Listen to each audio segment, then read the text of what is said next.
امریکہ کی پہلی فوجی پرواز نے مجرمانہ ریکارڈ رکھنے والے تارکین وطن کو گوانتانامو بے پہنچا دیا۔ ہوم لینڈ سیکیورٹی کے مطابق یہ تارکین وطن گوانتانامو بے کے حراستی مرکز میں موجود القاعدہ کے قیدیوں سے الگ رکھے جائیں گے۔ یہ اقدام صدر ڈونلڈ ٹرمپ کے ایک حکم نامے کے تحت کیا گیا ہے، جس میں امریکی حکومت کو گوانتانامو بے میں ہزاروں تارکین وطن کو رکھنے کی ہدایت کی گئی تھی۔ امریکہ کی پہلی فوجی پرواز نے مجرمانہ ریکارڈ رکھنے والے تارکین وطن کو گوانتانامو بے پہنچا دیا۔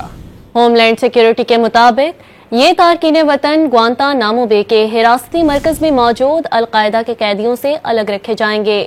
یہ اقدام صدر ڈونلڈ ٹرمپ کے ایک حکم نامے کے تحت کیا گیا ہے، جس میں امریکی حکومت کو گوانتانامو بے میں ہزاروں تارکین وطن کو رکھنے کی ہدایت کی گئی تھی۔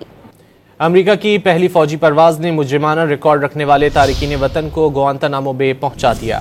ہوم لینڈ سیکیورٹی کے مطابق یہ تارکین وطن گوانتانامو بے کے حراستی مرکز میں موجود القاعدہ کے قیدیوں سے الگ رکھے جائیں گے۔